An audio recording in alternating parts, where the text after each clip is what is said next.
Good morning, everyone. How are you? Thank you, Bruce. So it's a pleasure to be here today, and especially to tag team with Dr. Nash. So I'll do part 2 of student-centered biodiversity and give you the perspective of what it's like to be a teacher and what it's like to work with high school students on very sophisticated science in the high school setting. So I am from Sayville High School. I am a full-time science research teacher, which is actually a thing on Long Island. And my program is the Research in Science and Engineering program. It's been at Sayville for about 10 years now. And the program is designed to encourage students to do authentic science research. They don't necessarily have to have mentors. They don't have to go to competitions. Some of them choose to go to competitions, and many of them just decide to have lots of fun in the laboratory. So these are all students that are doing in-house projects. These are some students that have gone to competition, and a few of them who have even done work here at Brookhaven National Laboratory. Jackie Calamaris did work here, John Faris did work here, and we got to go play at the synchrotron light source here a few years back in the crystallography lab when NSLS-1 was still open, and that is actually our superintendent and the high school principal who came along for the fun. So I was trained by Bruce's team 2 falls ago, right? Not this past autumn, the autumn before. And I was also in the DOE ACTS program here, which is a 3-year summer fellowship for teachers, where I was reintroduced to molecular ecology. When I was in college, PCR had not even been invented. So when I was teaching and had students that want to do genetics work, I actually needed to be retrained and learn all of the new techniques. So it was a nice fit to go and get trained at Cold Spring Harbor Labs to bring students or introduce students to be able to do barcoding. And so it was really interesting. This year I had a bunch of 9th graders who came to me and said, oh yeah, we want to do genetics research. And I said, okay, what do you know about genetics? They're like, well, Mrs. Lutz from the middle school says it's really cool, so we should do it. And I said, great. So I had these 9th grade students, and I said, okay, well, so what do you know then about barcodes? And I literally had a student go into his backpack, and he pulled out a Hershey's chocolate bar and said, well, this is a barcode. And I said, okay, good. This is a good place to start. How are you going to do a barcoding project that's related to biodiversity of Long Island, and what does that really mean? And the answers I got, they were trying to figure out how to do barcoding of chocolate bars. So I said, all right, we're going out. We're going outside. We're going across the street to Brookside County Park, and we're going to go take a walk in the woods. And we started to discuss biodiversity and how, what barcoding really means in terms of biodiversity, and then how they could start to formulate a project. They had to come up with their own ideas, and they had to write a proposal. So this is in September. I'm just meeting all of these students coming in from the middle school, and needed them to really start to think about what their project was going to be. So from the 9th graders' perspective, you realize they're just coming out of the middle school, 8th grade into 9th grade. 9th grade, the high school is a big, scary place, and they all of a sudden have to really think about what this is, and they don't even know what it's like to write a proposal. They have no idea what it takes to write a proposal. So they can maybe write a literature review of something they had to read for English, but certainly not a scientific proposal that's going to Cold Spring Harbor Laboratory. So we went for a walk in the woods, and we looked at all of the different ecosystems that they could look at. So at Brookside County Park, it's a palustrin forested wetland, and so we started to talk about food webs in the aquatic system in the water, the open water system, and then the different zones of that system. And then we started to look as you walk away from the edge of the wetlands, how you start to emerge into uplands, and we started to talk about structure, function, values of all of these ecosystems. And these are all concepts that are way beyond, most 9th and 10th graders. So they're trying to process all this, but they're really excited about being in the woods, except for one girl. She was a little concerned that her sneakers were going to get dirty. So I said, well, Mom will wash them. You're going to get dirty in the woods. So we got back, and they had some ideas. They were really excited about the things they saw. We did a quick little plankton tow. We did a little grab from the substrate, threw some things under the microscope, and they were like, oh my gosh, cool, look at this. What's this? What's this? So they got really excited, and they started to think. And that was what got them, really interested in doing this. They finally understood the connection between the environment and where they were headed with genetics. They still really didn't know a lot about genetics. So these are our teams for this year. We have 3 girls, barcoding limnetic zone invertebrates from a pond at Brookside County Park. Then these 2 girls are doing barcoding the fungus among us at Brookside County Park. And then we have these boys that are doing invertebrates, they're benthic invertebrates in Greens Creek to assess biodiversity and water quality. And they were able to come up with those ideas in the beginning. I just had to make sure that our permits were up to date, so I had to resubmit for New York State DEC. We've had permits ongoing with them for this park because it's literally right across the street from the high school, and we've been doing work there since 1999. And then Suffolk County Department of Parks and Recreation, because it is their property, so we need permission for access. So the proposal writing stage was quite the challenge, because the first thing they had to do was, look at some peer-reviewed literature. Now, these kids are 14 years old, 13, 14, and so they start with Google Scholar, and they come up with this abstract. And they're like, oh my goodness, what did I get myself into? There are a lot of words in there that are very scary to a 9th grader. So, I have to tell them, don't be scared by it. Go home, see if you can make any sense out of an abstract, and then look up all those words, and then come back, and we'll try and make a short little story out of the abstract in the language that you actually can speak. And then in a couple of months, this will be the language that you can speak. So there's a whole process that goes along with that. Well, they started reading, and they, became very efficient at going between peer-reviewed literature and just looking up terms and looking up things just in regular Google. And they were like, okay, this isn't that scary. And then they were like, YouTube is a great thing. So they'd go and look for scientists that would talk about, some of the ideas. And they went to the Barcode Long Island site. And so within a couple of weeks, the fear of all of this big science kind of started to dissipate. And then we could actually be productive, because they were really scared. So we went through the writing proposal. The first 4 drafts were pretty pitiful. And then their writing improved, and they got the difference between how to get that scholarly voice, because 9th graders don't have scholarly voices in their writing, compared to what they would say to their friends. I said, you're not writing this as a conversation to your friends. You need to actually develop this technique, and that is still an ongoing process, will be for the rest of their lives, but they're not so scared of it anymore. And then, so they finally, time to submit, and they're super scared. Is it good enough? Is it good enough? And they hit the submit button, and within a week, we got the response back. And so they were accepted, and there were very few comments, but it was a peer review process where scientists did return with some of the comments that they would like them to address. And so they were really excited. So they were literally celebrating in the research room that their proposal was accepted. So that has a big impact on young students.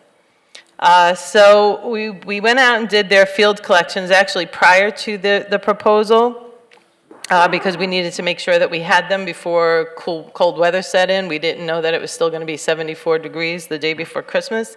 But so we were looking for colder weather coming in sooner because now we're at the end of September, early October. So it was very interesting. These are the girls that were doing the plankton toes. And for anybody who does a plankton toe, you know that there's supposed to be a little plastic cylinder on the end to capture your organisms. And so the O-ring broke when we were in the field. And I said, okay, well, you have to problem solve on the spot. Figure out how you're going to make your collections. And they're like, where are the gloves? And so they wrapped the gloves around, and this is how they did their sample collection. I said, that's good. I'd like to see those problem-solving skills in the field. So this is how we collected the samples for those invertebrates. And then the students were very happy. We had very long gloves because it was a little chilly that day and very muddy. They were excited to put waders on. And, you know, getting the benthic invertebrates, that's a sieve bucket, and they're sieving out, and they can see all the things moving around, so they got very excited. And the girls who were doing the fungi collection, there's so many different types of fungi at Brookside County Park that they were really getting excited. And I said, have you ever looked at fungi? They're like, no. We never even knew it was here. So, but it was so interesting. It had so many different shapes and colors, and so they really got interested in fungi. And so we had a lot of fun, especially with the shelf fungus. So then the next part, so they took a full day in-house field trip for this. They pulled out of classes all day. And so we came from out of the field and started to do our sampling, cataloging of samplings. They're like, what do we have to do for that? And I'm like, well, we have to take photographs. They're like, how do we photograph these little things? I said, with a microscope and the computer. So we have this, this nice little microscope that I got from Vernier that actually allows you to take these pictures and it'll go up to 80x. And it just hooks right into the computer. So she's using it right here, just hooks right into the computer. And you can do measurements, you can do all kinds of additional things with the samples. But the girls who did the invertebrates from the water column versus the boys who did the benthic invertebrates, the girls were getting a lot more really cool things to look at. And the boys, every time the girls would get something, they'd be like, oh my gosh, look at this, look at this. And the boys would get up and they'd go running over and they're like, why doesn't our stuff look as cool as that? So there was a lot of intermingling between the teams. And then the boys started finding some fun stuff. And it was a good time in the lab. The girls who did the fungi, these are just some of the pictures of the different fungi they found. And then these are some of the different catalogs that we had from the invertebrates from Greens Creek. So they did have a good time doing that. And then the laboratory training started. And so again, the only pipette they've ever used is a little plastic pipette. They've never used micro pipettes. So there's a lot of training in how to, safety in the lab, and then how to use the equipment. So in my lab, I actually do have a PCR machine, and I do have e-gels, and I have a mini spin. We have a vortex machine. We have a dry bath, and then we have the UV illuminator. And these are all the different pieces of equipment that you need to do this work in the lab. But it's a kind of a big learning curve for them to get all at once. So we waited for the training for about a week, and they came in and they just had to learn how to micropipette with colored water and get the right volumes and actually understand what a microliter is compared to a liter. But it all worked out very well, and the safety was the most important thing. So where to deposit the sharps, and making sure that you have the goggles on all the time, and gloves. So here they are happily working on their samples in the lab, and we had 20 samples. I think half of them are done. Once they extracted the DNA using the protocols in the Barcode Long Island manual, which is excellent, they had to learn about polymerase chain reaction, what primers are, what they do, and how you have to set the thermocycler settings. So this comes from the Barcode Long Island manual, and then how to look at them on the gels. And so, they do all this work and they're waiting for the moment of truth. And so, this is what you hope for. It's got a nice ladder, and then you can see how your samples came out. And we do get this. It's right here. And then every once in a while you get something that looks like this, and then they're like, oh, what did I do wrong? And so, it's like, well, let's call the experts at Cold Spring Harbor Labs and find out if they can give us some tips on how to improve this method. And they're always fabulous at giving us advice. So now we're on, some of the boys just went out and recollected new samples so that they can run new samples in the next 2 weeks.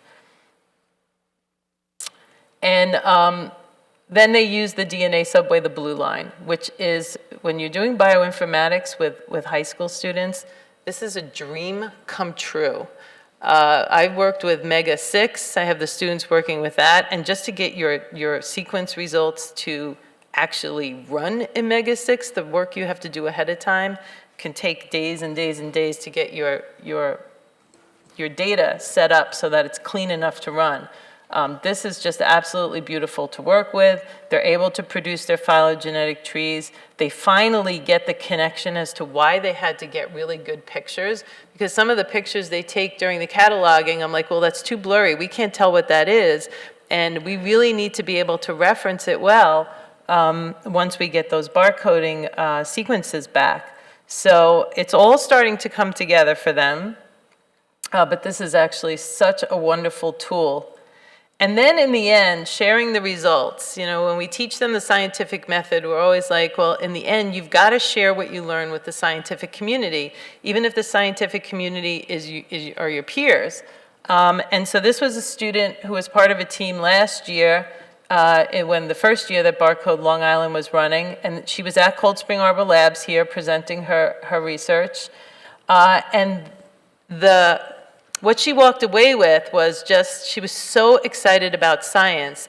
The scientists from Cold Spring Harbor Labs, they come, they talk to the students, they look at their results, they encourage them, they give them really good feedback.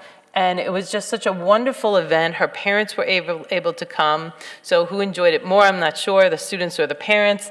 But they all had a really good time, and Cold Spring Harbor does a really nice job. They do a reception for these students. They get these beautiful glass medallions that they have on a lanyard and a nice certificate.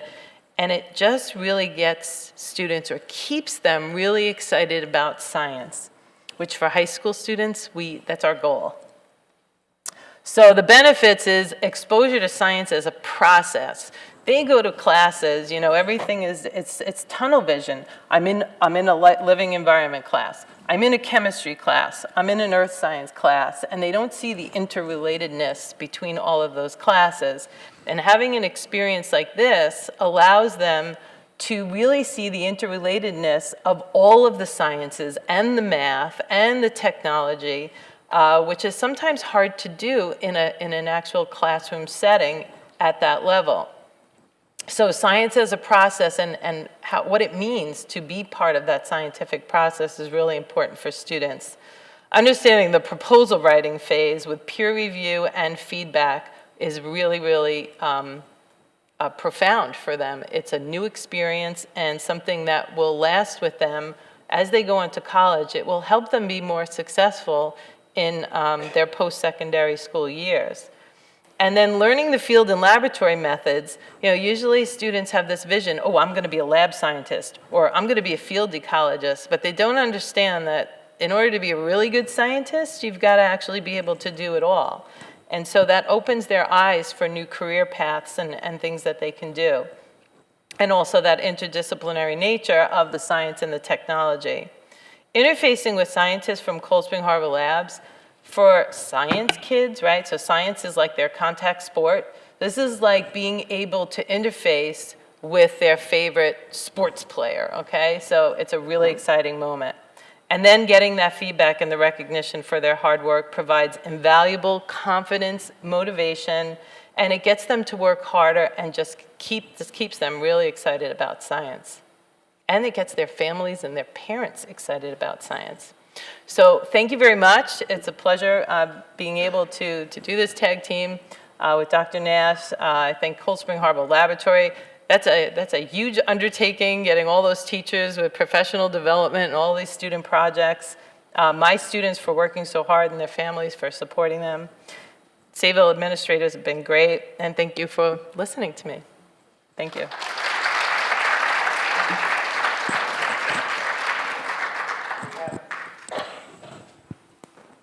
We have plenty of time for questions. If you would, go to the aisle mics. My name is Daniel Carpenter. I've read one of Davenport's papers from about 1900. I have a copy of it.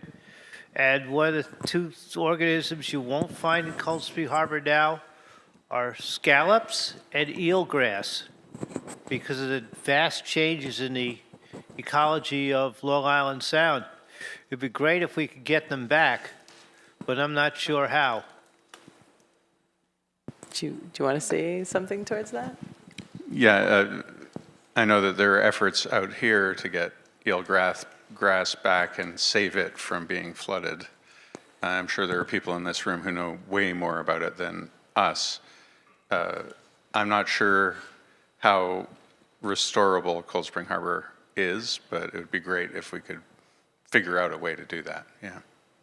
Before I was a teacher, actually, I was on the eelgrass committee with the Peconic Estuary program. I actually did the eelgrass restoration projects out in the Peconic and worked with Chris Piccarello and Cornell.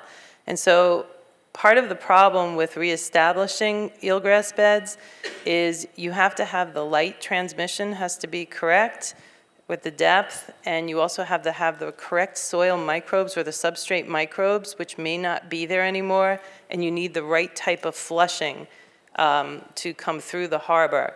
And I'm not sure what the conditions are there, but those would be the preliminary things that you need to look at, the amount of nitrogen that's in the substrate, the microbes that are there for the eelgrass to actually be reestablished. We had a talk on eelgrass yesterday. Yeah. Oh, good.